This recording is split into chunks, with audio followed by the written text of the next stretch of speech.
Good morning, dear students. Welcome to this online lecture. I am Mr. Rahul Pawar.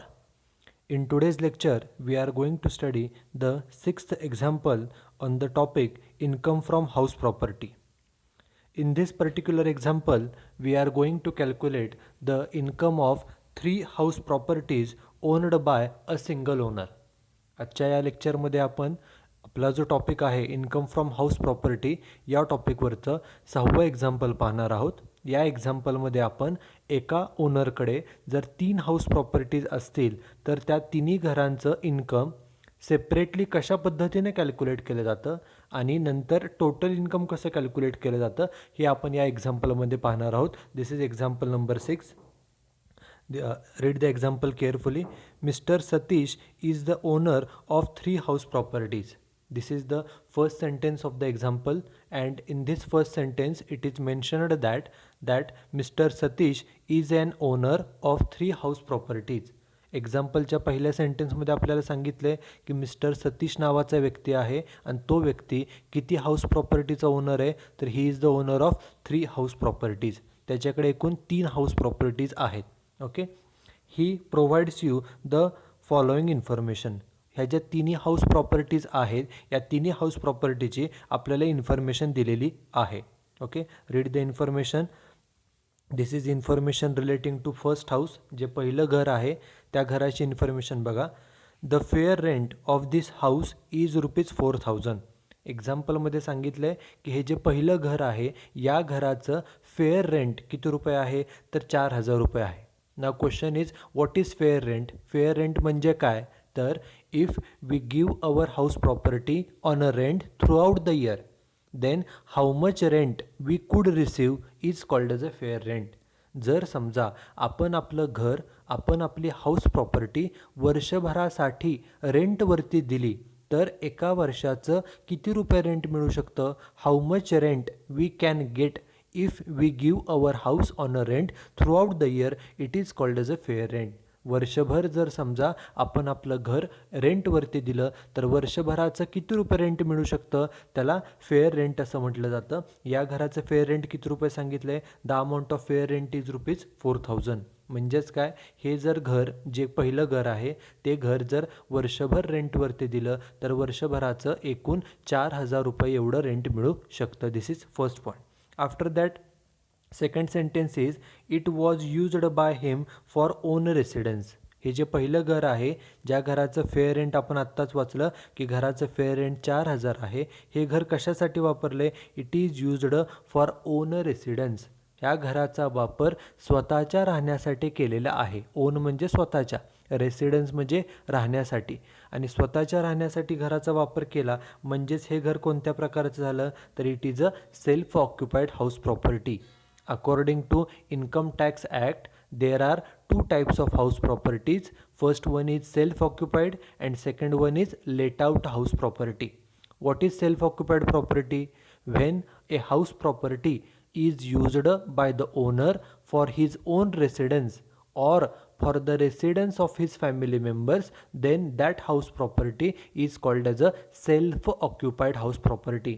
Self occupied घर कशाला म्हटलं जातं तर एखाद्या घराचा वापर जर स्वतःच्या राहण्यासाठी, घराचा जो ओनर आहे, घराचा जो मालक आहे तो मालक त्या घराचा वापर जर स्वतःच्या राहण्यासाठी किंवा घरातल्या फॅमिली मेंबर्सच्या राहण्यासाठी केला जात असेल तर त्या घराला सेल्फ ऑक्युपाईड हाऊस असं म्हटलं जातं. This is first type of house property according to income tax act.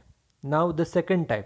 Income tax ॲक्टप्रमाणे हाऊस प्रॉपर्टीचे जे 2 प्रकार होतात, एक म्हणजे सेल्फ ऑक्युपाईड, ते आपण आत्ताच पाहिलं, आणि हाऊस प्रॉपर्टीचा दुसरा प्रकार असतो तो म्हणजे लेट आऊट हाऊस प्रॉपर्टी.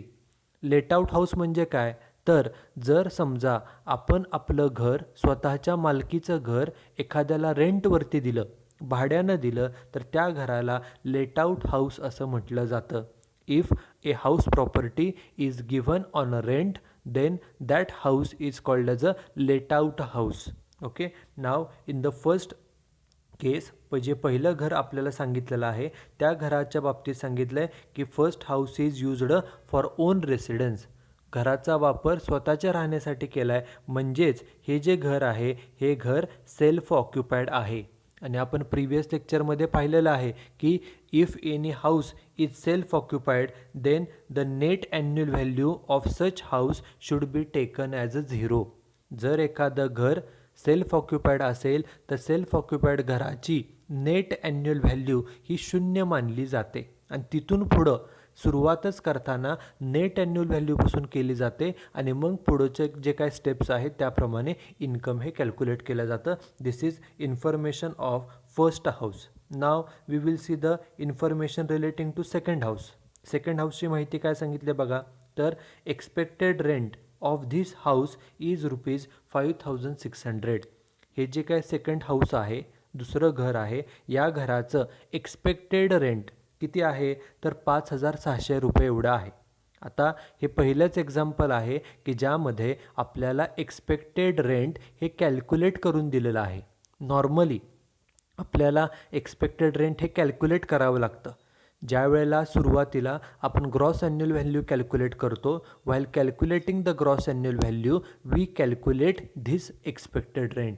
सुरुवातीची जी आपली पहिली स्टेप असते ग्रॉस ॲन्युअल व्हॅल्यू कॅल्क्युलेट करणं, ज्यामध्ये आपण पहिल्यांदा ए एक्सपेक्टेड रेंट म्हणतो आणि बी ॲन्युअल रेंट म्हणतो. त्यापैकी जे एक्सपेक्टेड रेंट आहे ते आपण घराची म्युन्सिपल व्हॅल्यू, घराचं फेअर रेंट, घराचं स्टँडर्ड रेंट या तिन्हीवरून कॅल्क्युलेट करतो. पण या एक्झाम्पलमध्ये आपल्याला एक्सपेक्टेड रेंटची अमाऊंट रेडीमेड कॅल्क्युलेट करून दिलेली आहे. ती किती अमाऊंट आहे तर ती आहे 5,600.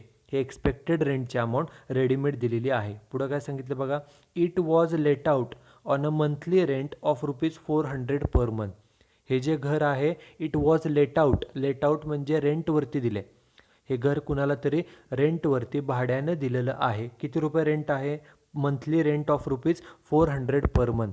एका महिन्याचं रेंट आहे ₹400. 400 पर मंथ. ₹400 पर मंथ हे रेंट आहे. He paid ₹600 as interest on loan.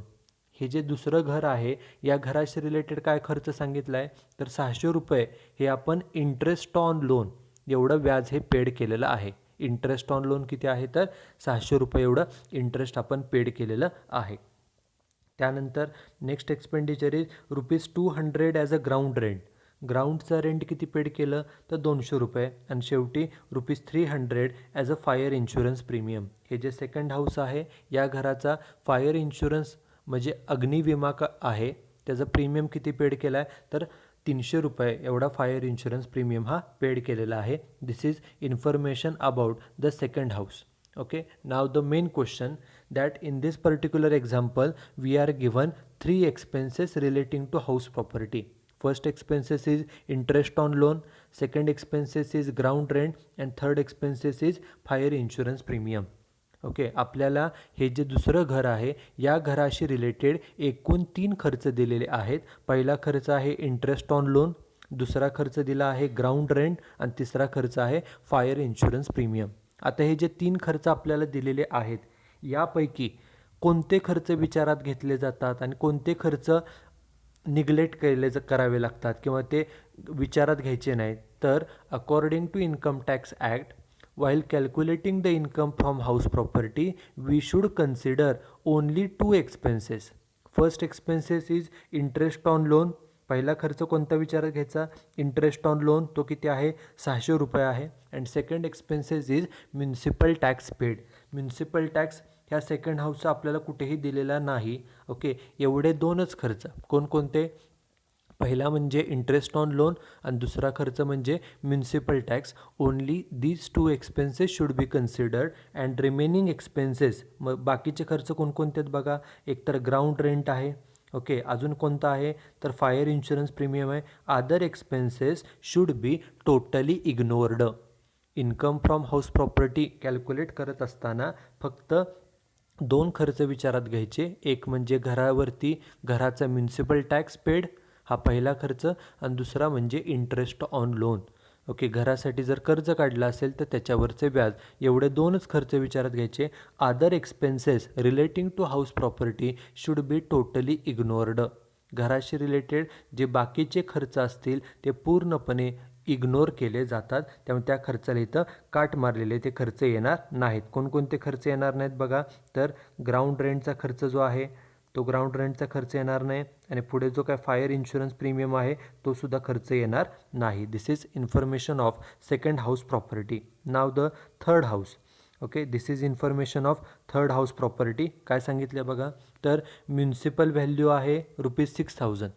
या घराची म्युन्सिपल व्हॅल्यू किती सांगितले, 6,000. म्युन्सिपल व्हॅल्यू म्हणजे काय, तर आपलं घर ज्या ठिकाणी आहे, सपोज घर गावामध्ये असेल तर तिथं ग्रामपंचायत असते, शहरामध्ये नगरपालिका असते, मोठ्या शहरामध्ये महानगरपालिका असते. आपलं घर ज्या एरियामध्ये येतं तिथल्या ग्रामपंचायत किंवा नगरपालिका किंवा महानगरपालिका जे आपल्या गावाला असेल, शहराला असेल किंवा घराशी रिलेटेड असेल, त्यांच्या नियमाप्रमाणे आपल्या घराची असलेली व्हॅल्यू, किंमत, त्याला म्हटलं जातं municipal value. Municipal value means value of our house property as per the rules and regulations of municipal corporation. Okay, if our house is situated in gram panchayat, then gram panchayat calculates the municipal value of our house. If our house is situated in a city, then nagarpalika or mahanagarpalika calculates the municipal value of our house property. So in short, municipal value means value of our house property as per the rules and regulations, as per the terms and conditions of the municipal corporations like gram panchayat, nagarpalika or mahanagarpalika, whichever is applicable to our house property. This is first information, municipal value. किती घराची municipal value आहे, तर ती 6,000 रुपये एवढी दिलेली आहे. त्यानंतर नेक्स्ट पॉईंट सांगितलं तो आहे मंथली रेंट. महिन्याचं रेंट किती आहे, ₹600. एका महिन्याचं रेंट आहे 600 रुपये. हे एका महिन्याचं रेंट आहे. एका महिन्याचं रेंट दिलं असेल तर आपण एका वर्षाचं रेंट कसं कॅल्क्युलेट करणार, तर महिन्याचं रेंट आहे 600, त्याला गुणिले 12 महिने केलं की आपल्याला एका वर्षाचं रेंट हे मिळू शकतं, बरोबर. आणि पुढं काय सांगितलं बघा, the house remained vacant for 4 months. Okay, we know that there are 12 months in a year. Out of these 12 months, it is mentioned that out of 12 months, the house remained vacant for 4 months. एकूण वर्षभरामध्ये 12 महिने असतात. 12 महिन्यापैकी 4 महिने हे घर रिकामं होतं. मग 4 महिने घर रिकामं होतं. एका महिन्याचं भाडं किती आहे, रेंट किती आहे, तर 600 रुपये. एका महिन्याचं 600, मग आपलं घर किती महिने रिकामं आहे, 4 महिने. मग 4 महिन्याचं किती रुपये रेंट आपलं बुडालं, तर महिन्याला 600 प्रमाणे 4 महिन्याचे 600 गुणिले 4, 6 चोक 24, 2,400 रुपये रेंट एवढं आपलं बुडालं आहे. आणि आपण प्रिव्हियस एक्झाम्पलमध्ये पाहिलेलं आहे की whenever there is a vacancy, ज्या वेळेला आपल्या घर रेंटवरती दिलेलं घर रिकामं राहतं त्यावेळेला before calculating the gross annual value, gross annual value calculate करण्यापूर्वी हे जे काय घर रिकामं होतं ते रिकामं असल्यामुळं जेवढं आपलं इन्कम बुडालं, ओके, एका महिन्याचं रेंट 600 रुपये आणि 4 महिने घर रिकामं होतं, म्हणजे 600 गुणिले 4, 2,400 रुपये रेंट आपलं बुडालं, कारण घर रिकामं होतं.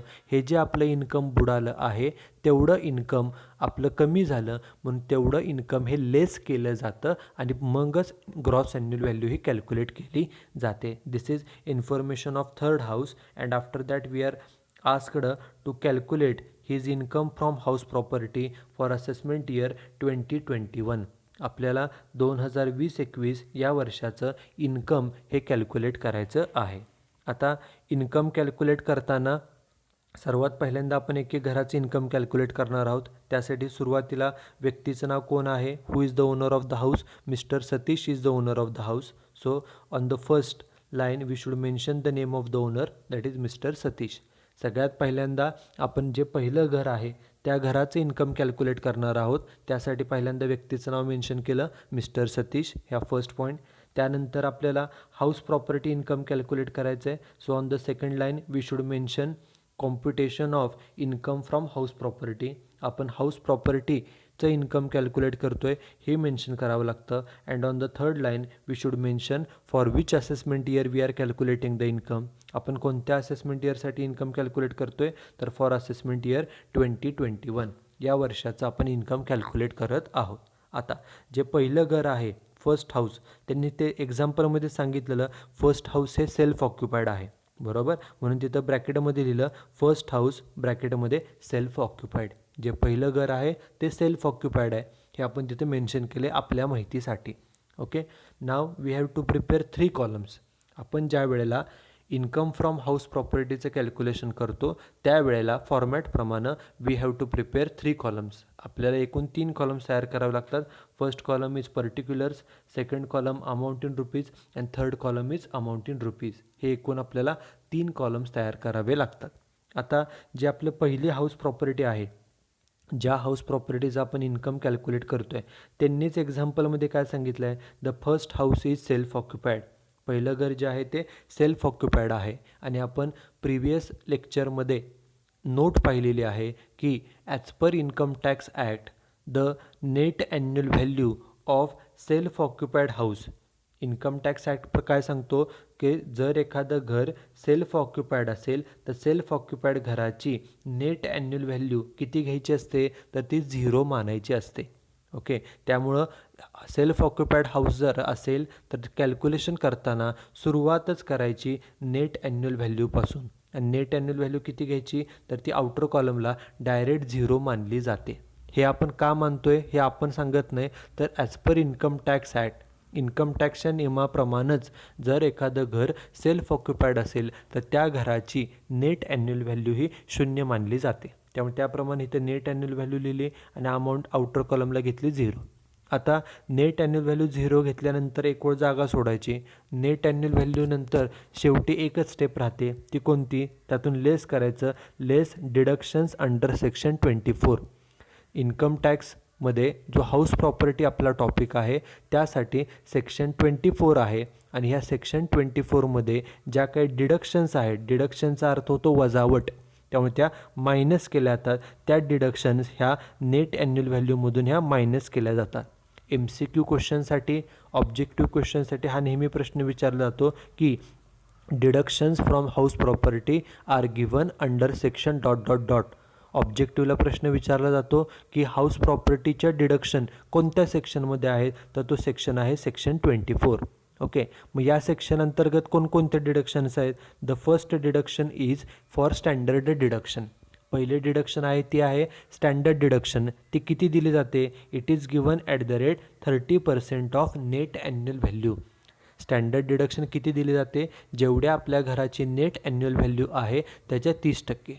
हा देखील प्रश्न ऑब्जेक्टिव्हसाठी विचारला जातो की स्टँडर्ड डिडक्शन किती टक्के दिली जाते, तर 30% दिली जाते. कशाचे 30%, of net annual value. Net annual value जेवढी आहे त्याच्या 30% ही दिली जाते. मग आता आपल्या एक्झाम्पलमध्ये पहा, नेट ॲन्युअल व्हॅल्यू किती आहे, 0 आहे. 0च्या 30% केलं किती उत्तर येणार आहे, तर ते 0च येणार आहे. त्यामुळे तिथं आहे तसं 0 लिहिलं. ती झाली पहिली डिडक्शन.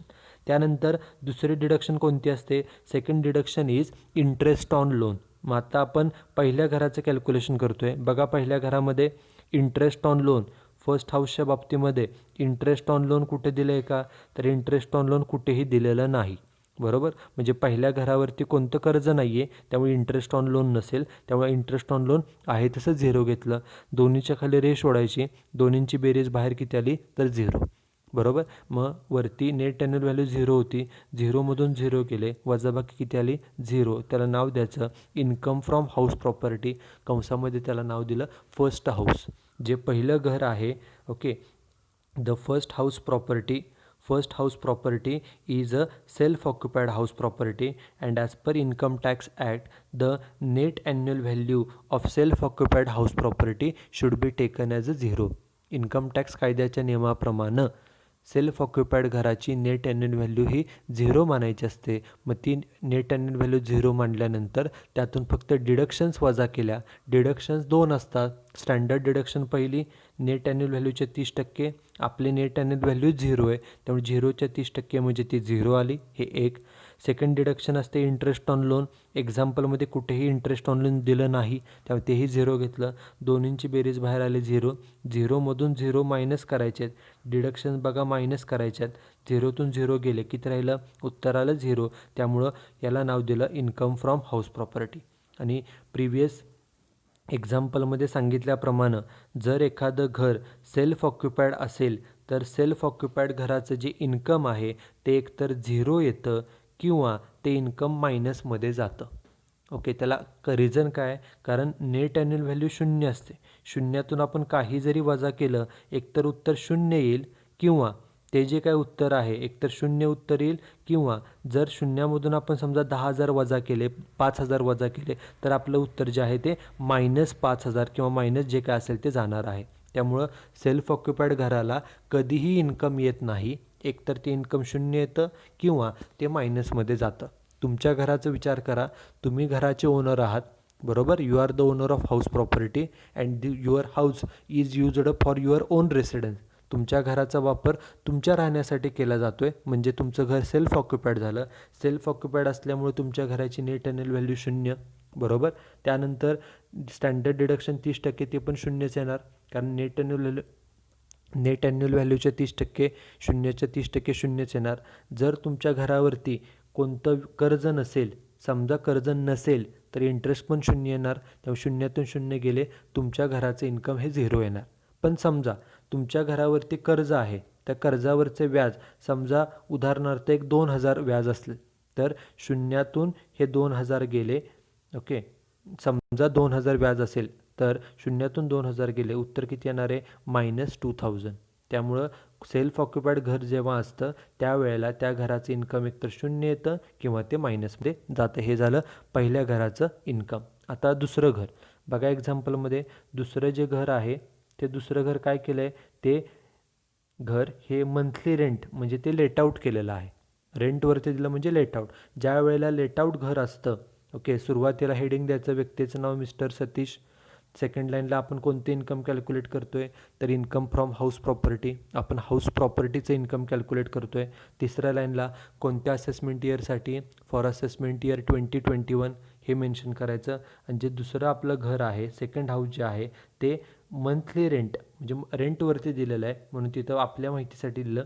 हे सेकंड हाऊस जे आहे ते लेट आऊट आहे, कारण ज्या वेळेला आपण आपलं घर रेंटवरती देतो त्यावेळी त्या घराला लेट आऊट हाऊस असं त्याला म्हटलं जातं.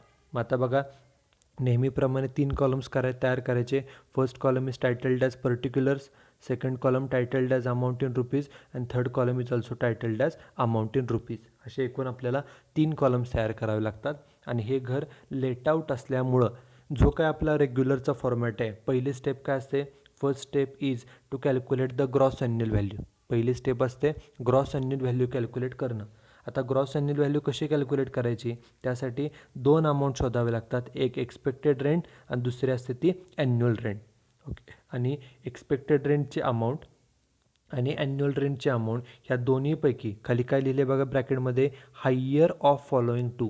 ह्या दोन्हीपैकी म्हणजे एक्सपेक्टेड रेंट आणि ॲन्युअल रेंट ह्या दोन्हीपैकी जी अमाऊंट हायर असेल, मोठी असेल, ती असते आपली ग्रॉस ॲन्युअल व्हॅल्यू. मग आता हे एक्सपेक्टेड रेंट जे आहे ते आपण कसं कॅल्क्युलेट करतो?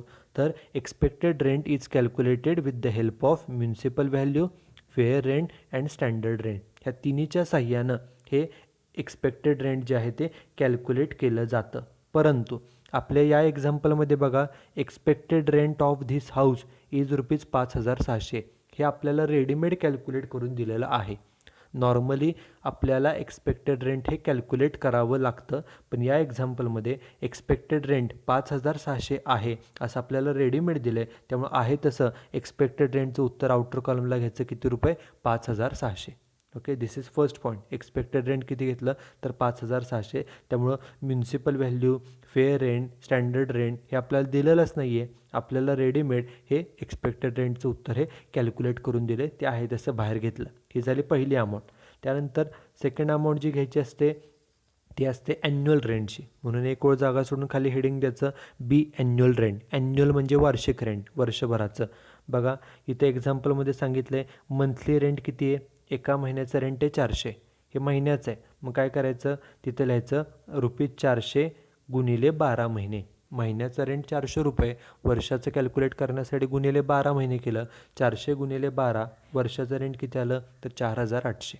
बरोबर, 400 गुणिले 12 4,800. मग आता बघा आउटर कॉलमला 2 अमाऊंट आहेत. एक्सपेक्टेड रेंटची अमाऊंट 5,600 आणि ॲन्युअल रेंटची अमाऊंट 4,800. ह्या दोन्हीपैकी आपल्याला काय पाहिजे, हायर ऑफ फॉलोइंग टू, मोठी रक्कम सांगा. 5,600 मोठे का 4,800 मोठे, तर 5,600 मोठे. रेश सोडून ती अमाऊंट खाली लिहायची आणि त्याला नाव द्यायचं ग्रॉस ॲन्युअल व्हॅल्यू. त्यामुळे हे जे सेकंड हाऊस आहे, या सेकंड हाऊसची ग्रॉस ॲन्युअल व्हॅल्यू किती आली, तर 5,600. एकदा आपण ग्रॉस ॲन्युअल व्हॅल्यू 5,600 कॅल्क्युलेट केली की आपलं 50% कॅल्क्युलेशन झालं. Okay, gross annual value calculate केल्यानंतर नेक्स्ट स्टेप काय असते, तर या ग्रॉस ॲन्युअल व्हॅल्यूमधून municipal tax paid by owner हा मायनस केला जातो. तो मायनस का करायचा, कारण आपण टॅक्स पेड केला की आपल्याकडचे पैसे गेले की आपलं इन्कम कमी होतं, बरोबर, कमी होतं म्हणून ते लेस केलं जातं. म्हणून खाली लिहायचं less municipal tax paid by owner. जेवढा पेड केला आहे टॅक्स बाय ओनर, घराच्या मालकानं, तेवढा लेस करायचा. मग बघा आपण सेकंड हाऊसचं कॅल्क्युलेशन करतो आहे. सेकंड हाऊसच्या बाबतीमध्ये आपल्याला खर्च कोणते दिलेत, तर 600 रुपये खर्च आहे इंटरेस्ट ऑन लोन, 200 रुपये ग्राउंड रेंट आणि फायर इन्शुरन्स, एवढे 3च खर्च दिलेत. म्युन्सिपल टॅक्स दिलेला नाही, त्यामुळे लेस म्युन्सिपल टॅक्स पेड अमाऊंट घ्यायची 0. आपल्याला एक्झाम्पलमध्ये म्युन्सिपल टॅक्स कुठेच सांगितलं नाही, म्हणजे तो पेड केला नसेल, त्यामुळं अमाऊंट 0 घेतली. मग ग्रॉस ॲन्युअल व्हॅल्यू 5,600, त्यातनं हे 0 मायनस करा, रेश सोडून खाली वजा बाकी किती आली, 5,600. त्याला नाव दिलं नेट ॲन्युअल व्हॅल्यू. ओके, त्यामुळे नेट ॲन्युअल व्हॅल्यू कशी कॅल्क्युलेट केली जाते, तर ग्रॉस ॲन्युअल व्हॅल्यूमधून फक्त म्युन्सिपल टॅक्स पेड मायनस केला की आपल्याला नेट ॲन्युअल व्हॅल्यू मिळते. नेट ॲन्युअल व्हॅल्यू किती आली आहे, तर 5,600 रुपये एवढी नेट ॲन्युअल व्हॅल्यू आहे. आता दुसरी स्टेप झाली. आता तिसरी आणि शेवटची स्टेप काय असते बघा, तर ही जी शेवटची स्टेप आहे, नेट ॲन्युअल व्हॅल्यू आपली 5,600 आलेली आहे. यामधून फक्त लेस करायच्या डिडक्शन्स अंडर सेक्शन 24. सेक्शन 24च्या डिडक्शन्स ह्या मायनस केल्या जातात. हा प्रश्न प्रत्येक वेळेला ऑब्जेक्टिव्हला विचारला जातो की इन्कम फ्रॉम हाऊस प्रॉपर्टीच्या ज्या डिडक्शन्स आहेत त्या कोणत्या सेक्शनमध्ये, तर तो सेक्शन आहे सेक्शन 24. ह्या सेक्शनमध्ये कोणत्या डिडक्शन्स आहेत, तर 2 डिडक्शन्स आहेत. पहिली डिडक्शन आहे, त्याचं नाव आहे स्टँडर्ड डिडक्शन. हा देखील प्रश्न ऑब्जेक्टिव्हला विचारला जातो की स्टँडर्ड डिडक्शन जी आहे ती किती टक्के दिली जाते, तर ती 30% of net annual value. Net annual value जेवढी आहे त्याच्यात 30% ही दिली जाते. मग आपली नेट ॲन्युअल व्हॅल्यू किती आली बघा, नेट ॲन्युअल व्हॅल्यू आली 5,600. त्याचे किती टक्के पाहिजे, 30%. मग 5,600च्या 30% पहिल्या कॉलम घ्यायचं, किती येतं ते 1,680. तुम्ही फक्त काय करायचं आहे, नेट ॲन्युअल व्हॅल्यू 5,600 आहे आपण कॅल्क्युलेट केलेली, त्याला गुणिले 30% करा, तुम्हाला किती मिळेल डिडक्शन, 1,680. ही झाली फर्स्ट डिडक्शन. किती मिळते, नेट ॲन्युअल व्हॅल्यूच्या 30%, हे झालं एक. आणि सेकंड डिडक्शन कोणती असते, ती असते इंटरेस्ट ऑन लोन. ओके, मग आपल्या एक्झाम्पलमध्ये बघा इंटरेस्ट ऑन लोन दिलं आहे का, आपण आत्ता दुसऱ्या घराचं कॅल्क्युलेशन करतो आहे. बघा इथं आहे 600 रुपये इंटरेस्ट ऑन लोन हे दिलेलं आहे, म्हणजे 600 रुपये हे इंटरेस्टची अमाऊंट आहे. मग ती आहे तशी घ्यायची. इंटरेस्टची अमाऊंट किती, 600. ओके, ह्या 2 डिडक्शन मिळतात, दोन्हीच्या खाली रेश ओढायची, ह्या दोन्हींची बेरीज बाहेर घ्यायची. दोन्हींची बेरीज बाहेर किती आली, तर 2,280 एवढी बेरीज आली. आणि मग आता शेवटची स्टेप काय बघा, तर आपली नेट ॲन्युअल व्हॅल्यू 5,600 होती, त्यामधून ह्या ज्या डिडक्शन्स आहेत किती, 2,280, ह्या मायनस करायच्यात. मग 5,600मधून 2,280 गेले, वजाबाकी किती राहिली, तर 3,320. त्याला नाव द्यायचं इन्कम फ्रॉम हाऊस प्रॉपर्टी. आपलं जे उत्तर आहे ते प्लस आलं आहे, प्लस आहे म्हणजे ते इन्कम आहे. जर उत्तर मायनस आलं असतं तर त्याला लॉस म्हणतो आपण. उत्तर प्लस आलं आहे त्यामुळे हे इन्कम आहे. हे सेकंड हाऊसचं इन्कम आलं. किती इन्कम आलं आहे, तर 3,320. This is second. Now the last. आता तिसरं घर आहे, आपल्याला एकूण 3 हाऊस प्रॉपर्टीची इन्फॉर्मेशन दिलेली आहे. बघा तिसऱ्या घराची इन्फॉर्मेशन काय, त्यापूर्वी मगाशी सांगितल्याप्रमाणे आपण जे सेकंड हाऊसचं कॅल्क्युलेशन केलं त्यामध्ये फक्त आपण इंटरेस्ट ऑन लोन हा खर्च विचारात घेतला.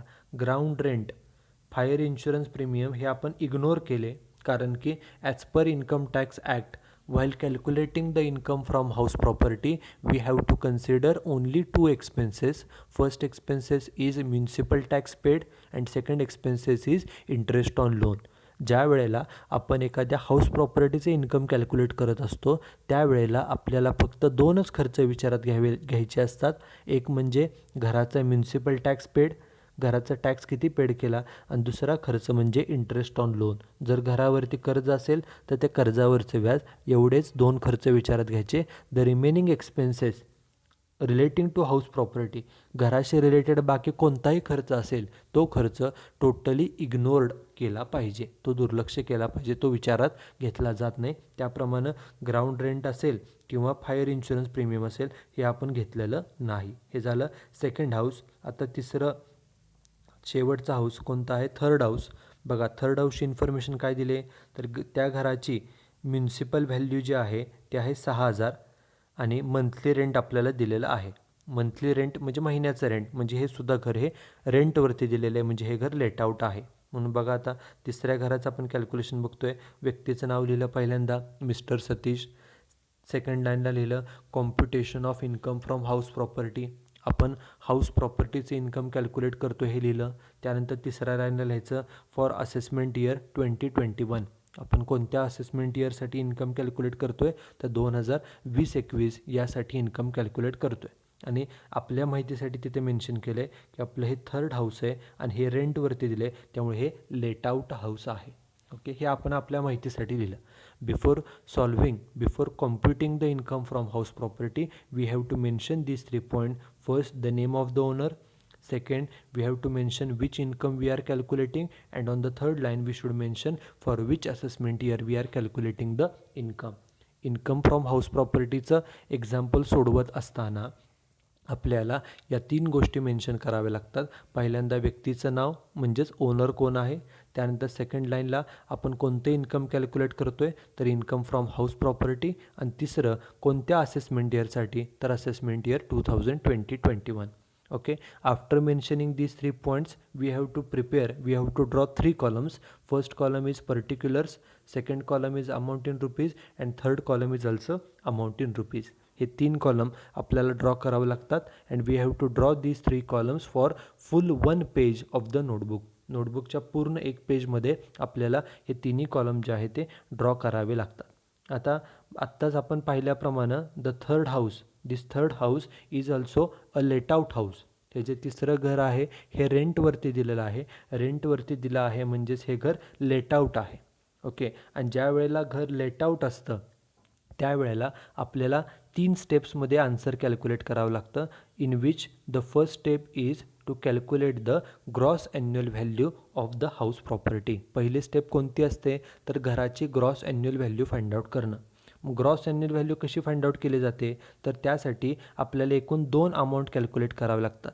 For calculating the gross annual value we have to calculate 2 amounts. First amount is expected rent and second amount is annual rent. आपल्याला एक्सपेक्टेड रेंट आणि ॲन्युअल रेंट हे कॅल्क्युलेट करावं लागतं. आणि ह्या दोन्हीपैकी एक्सपेक्टेड रेंटची अमाऊंट कॅल्क्युलेट केली, नंतर ॲन्युअल रेंटची अमाऊंट कॅल्क्युलेट केल्यानंतर त्या दोन्हीपैकी विचेवर इज मोर, दोन्हीपैकी जी रक्कम मोठी असेल ती आपली ग्रॉस ॲन्युअल व्हॅल्यू असते. मग आपण आता कॅल्क्युलेट करूया. पहिल्यांदा आपण कॅल्क्युलेट करू एक्सपेक्टेड रेंट. एक्सपेक्टेड रेंट कसं कॅल्क्युलेट करायचं, तर त्यासाठी आपल्याला एकूण 3 अमाऊंट घ्याव्या लागतात. पहिली अमाऊंट असते म्युन्सिपल व्हॅल्यूची, दुसरी अमाऊंट असते फेअर रेंट आणि तिसरी अमाऊंट असते स्टँडर्ड रेंट. पहिल्यांदा याचा अर्थ बघा, म्युन्सिपल व्हॅल्यू म्हणजे काय, तर municipal value means value of our house property as per the rules and regulations of municipal corporations. आपलं घर गावामध्ये असेल तर ग्रामपंचायतीच्या नियमाप्रमाणे, शहरामध्ये घर असेल तर नगरपालिका किंवा महानगरपालिकेच्या नियमाप्रमाणे आपल्या घराची असलेली व्हॅल्यू त्याला म्हटलं जातं municipal value. This is first point. After that the second point is fair rent. What is fair rent? Fair rent means the annual rent which could be received if we give our house on a rent throughout the year. जर समजा आपण आपलं घर वर्षभरासाठी रेंटवरती दिलं, वर्षभरासाठी, तर वर्षाचं रेंट किती मिळू शकतं एका वर्षाचं, त्याला म्हटलं जातं fair rent. Okay, and the third point is standard rent. What is standard rent? Standard rent means a maximum rent which an owner can charge from his tenant throughout the year. Okay, standard rent म्हणजे काय, एखादा घर मालक भाडेकरूकडून maximum जास्तीत जास्त किती रुपये rent घेऊ शकतो त्याला म्हटलं जातं स्टँडर्ड रेंट. आपल्या एक्झाम्पलमध्ये कोणती माहिती दिली आहे बघा, आत्ता आपण थर्ड हाऊसचं कॅल्क्युलेशन करतो आहे. आपल्याला फक्त म्युन्सिपल व्हॅल्यू दिली आहे, ती आहे 6,000 रुपये. म्हणून म्युन्सिपल व्हॅल्यू मेन्शन केली. म्युन्सिपल व्हॅल्यूच्या समोर किती 6,000 रुपये ती तेवढी मेन्शन केली. एक्झाम्पलमध्ये फेअर रेंट दिलेलं नाही, त्याला डॅश केलं. स्टँडर्ड रेंटसुद्धा दिलेलं नाही, त्याला डॅश केलं. बघा एक्झाम्पलमध्ये पुन्हा फक्त आपल्याला म्युन्सिपल व्हॅल्यू सांगितलेली आहे आणि एका महिन्याचं रेंट सांगितलं आहे आणि घर 4 महिने रिकामं होतं, एवढीच इन्फॉर्मेशन दिलेली आहे. म्हणजेच एक्झाम्पलमध्ये जे आपल्याला कॅल्क्युलेशन करावं लागतं फक्त त्यापैकी म्युन्सिपल व्हॅल्यू दिली आहे, फेअर रेंट नाही, स्टँडर्ड रेंट नाही, त्याला डॅश डॅश केलं. पण आहे तसा सिक्वेन्सप्रमाणे पहिल्यांदा म्युन्सिपल व्हॅल्यू, नंतर फेअर रेंट आणि नंतर स्टँडर्ड रेंट हे मेन्शन केलेलं आहे. आता हे मेन्शन केल्यानंतर आपण एक्सपेक्टेड रेंट कसं कॅल्क्युलेट करतो, तर सुरुवातीला म्युन्सिपल व्हॅल्यू आणि फेअर रेंट ह्या दोन्हीचं कंपॅरिझन करतो आणि ह्या दोन्हीपैकी आपल्याला काय घ्यायचं असतं, बघा इथं बॉक्समध्ये लिहिलेलं आहे, तर विच एव्हर इज मोर, दोन्हीतली मोठी रक्कम. मग बघा म्युन्सिपल व्हॅल्यू 6,000 आहे आणि फेअर रेंट दिलेलंच नाही, मग मोठी रक्कम कोणती सांगा. मोठी रक्कम असणार आहे 6,000, कारण एक अमाऊंट आहे 6,000, दुसरी अमाऊंट फेअर रेंटची दिलेलीच नाही, त्यामुळं ह्या दोन्हीपैकी मोठी रक्कम झाली 6,000. आता त्यानंतर जी मोठी रक्कम आहे त्याला आपण स्टार करतो, त्याला स्टार केलं, 6,000ला स्टार केलं. नंतर काय करायचं, जी स्टार केलेली अमाऊंट आहे त्याचं कंपॅरिझन केलं जातं स्टँडर्ड रेंट बरोबर आणि त्यापैकी काय घ्यायचं, तरी विच एव्हर इज लेस. पण स्टँडर्ड रेंट आपल्याला दिलं आहे का, दिलेलंच नाही, त्यामुळे कंपॅरिझन आपण करू शकत नाही. त्यामुळे जे आपलं मगाशी उत्तर आलेलं आहे किती 6,000, तेच घ्यायचं आपलं एक्सपेक्टेड रेंटचं उत्तर. ते एक्सपेक्टेड रेंटच्या बरोबर समोर लिहिलं जातं. त्यामुळं या एक्झाम्पलमध्ये फक्त आपल्याला म्युन्सिपल व्हॅल्यूची अमाऊंट 6,000 दिली, बाकीच्या अमाऊंट डॅश डॅश आहे, त्यामुळे ही एकच अमाऊंट आहे, त्यामुळे तेच आपलं एक्सपेक्टेड रेंटचं उत्तर असतं. किती रुपये, तर 6,000 रुपये. ओके, ह्या पद्धतीनं आपण एक्सपेक्टेड रेंटची अमाऊंट ही कॅल्क्युलेट केली. त्यानंतर एक जागा सोडून हेडिंग द्यायचं बी ॲन्युअल रेंट, वर्षभराचं रेंट. आता महिन्याचं रेंट किती दिलं आहे बघा एक्झाम्पलमध्ये सांगितले महिन्याचं रेंट आहे 600 रुपये, हे एका महिन्याचं आहे. मग वर्षाचं रेंट कसं काढणार, कंसामध्ये लिहायचं ब्रॅकेटमध्ये ₹600 पर मंथ इंटू 12 मंथ्स.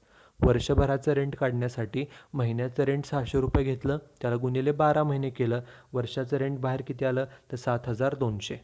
बरोबर, हे झालं ॲन्युअल रेंट. मगाशी एक्सपेक्टेड रेंट किती कॅल्क्युलेट केलेलं आपण, 6,000. मग सांगा 6,000 ही पहिली अमाऊंट, 7,200 ही दुसरी अमाऊंट. ह्या दोन्हीपैकी हायर ऑफ फॉलोइंग टू, ह्या दोन्हीतली हायर म्हणजे मोठी रक्कम कोणती सांगा, तर दोन्हीतली मोठी रक्कम आहे 7,200. म्हणून त्याखाली रेष ओढली आणि खाली आन्सर लिहिलं 7,200. ही जी मोठी रक्कम असते आपण याला नाव देतो ग्रॉस ॲन्युअल व्हॅल्यू. बरोबर, परंतु एक्झाम्पलमध्ये सांगितलं आहे की हे जे घर आहे, हे घर किती महिने रिकामं होतं, तर हे घर 4 महिने रिकामं होतं. महिन्याचं रेंट 600 आहे, 4 महिन्याचं किती झालं, 600 रुपये गुणिले 4 महिने म्हणजे 2,400 रुपये. एवढं आपलं इन्कम बुडालं, कारण घर रिकामं होतं, इन्कम बुडालं, इन्कम लॉस झालं, त्यामुळे तेवढं इन्कम कमी होईल, म्हणून ते कमी करायचं, म्हणून लेस रेंट ऑफ व्हेकन्सी पिरियड. घर रिकामं होतं त्याचं रेंट कमी करायचं, कारण आपलं इन्कम कमी झालं आहे, म्हणून महिन्याचे 600 गुणिले 4 महिने म्हणून 2,400 कमी केले, वजाबाकी राहिली 4,800, त्याला नाव द्यायचं ग्रॉस ॲन्युअल व्हॅल्यू. ओके, ह्या पद्धतीनं ही ग्रॉस ॲन्युअल व्हॅल्यू ही कॅल्क्युलेट केली जाते. वेकन्सीचा जो काही 4 महिन्याचा रेंट आहे तेवढे इन्कम आपलं बुडालं आहे म्हणून तेवढे इन्कम कमी केलं आणि मग आपले ग्रॉस ॲन्युअल व्हॅल्यू किती आली, 4,800. ग्रॉस ॲन्युअल व्हॅल्यू आपली 4,800 आली. आता त्यानंतर पुढची स्टेप काय, तर या ग्रॉस ॲन्युअल व्हॅल्यूमधून municipal tax paid by owner हा लेस केला जातो. ओके, म्युन्सिपल टॅक्स पेड हा लेस करायचा. एक्झाम्पलमध्ये बघा म्युन्सिपल टॅक्सशी रिलेटेड आपल्याला काहीही इन्फॉर्मेशन दिलेली नाही, त्यामुळं म्युन्सिपल टॅक्स पेड दिला नाही म्हणून तो डॅश केला. खाली रेष सोडून वजाबाकी किती आली, 4,800. त्याला नाव दिलं net annual value. Net annual value calculate केली की आपली सेकंड स्टेप जी आहे ती पूर्ण झाली. नेट ॲन्युअल व्हॅल्यू किती आली आपली, तर 4,800 एवढी आपली नेट ॲन्युअल व्हॅल्यू आली. आता त्यानंतर शेवटची स्टेप, नेट ॲन्युअल व्हॅल्यूनंतर शेवटची स्टेप असते डिडक्शन्स अंडर सेक्शन 24, ह्या मायनस करायच्या. जसं आपण मगाशी म्युन्सिपल टॅक्स मायनस केला तसंच डिडक्शन्स अंडर सेक्शन 24 मायनस करायच्या. ह्या किती डिडक्शन्स आहेत, तर 2 आहेत. पहिली डिडक्शन आहे स्टँडर्ड डिडक्शन. ओके, ही किती टक्के मिळते, तर नेट ॲन्युअल व्हॅल्यू जेवढी आहे त्याचे 30%. आपली नेट ॲन्युअल व्हॅल्यू किती आहे 4,800. मग त्याच्यात 30% किती येतं तर 1,440. काय केलं, जेवढी नेट ॲन्युअल व्हॅल्यू आहे त्याच्यात 30% कॅल्क्युलेट केली, ती आली किती 1,440. हे पहिली. आणि दुसरी डिडक्शन कोणती असते, सेकंड डिडक्शन असते इंटरेस्ट ऑन लोन. बघा एक्झाम्पलमध्ये इंटरेस्ट ऑन लोन कुठे दिलं आहे का, हे थर्ड हाऊसचं जे आहे तिथं कुठेही इंटरेस्ट ऑन लोन हे दिलेलं नाही, बरोबर. त्यामुळे इंटरेस्ट ऑन लोन नाही आहे, त्यामुळे आहे तसं तिथं डॅश केलं, बरोबर. मग ह्या दोन्हींच्या खाली रे सोडून दोन्हींची बेरीज बाहेर घेतली, दोन्हींची बेरीज बाहेर किती आली 1,440. मग शेवटी काय करायचं, जी आपली नेट ॲन्युअल व्हॅल्यू होती 4,800, त्यामधून हे जे काय डिडक्शन्स आहेत त्या काय करायच्या आपल्याला मायनस करायचे आहेत, वजा करायचे आहेत. त्या वजा केल्या, वजाबाकी किती आली तर 3,360. हे उत्तर प्लस आले म्हणून त्याला नाव दिलं इन्कम फ्रॉम हाऊस प्रॉपर्टी कंसामध्ये थर्ड हाऊस. ओके, उत्तर प्लस आलं म्हणून त्याला इन्कम म्हटलं. हे किती इन्कम आलं 3,360, बरोबर. आपल्या पहिल्या घराचं इन्कम किती आलं होतं बघा, हे पहिलं घर होतं त्याचं इन्कम 0 आलेलं. बघा इथं मग आपण टोटल इन्कम कॅल्क्युलेट करूया. Therefore total income from house property is, पहिल्या घराचं इन्कम किती आलेलं 0.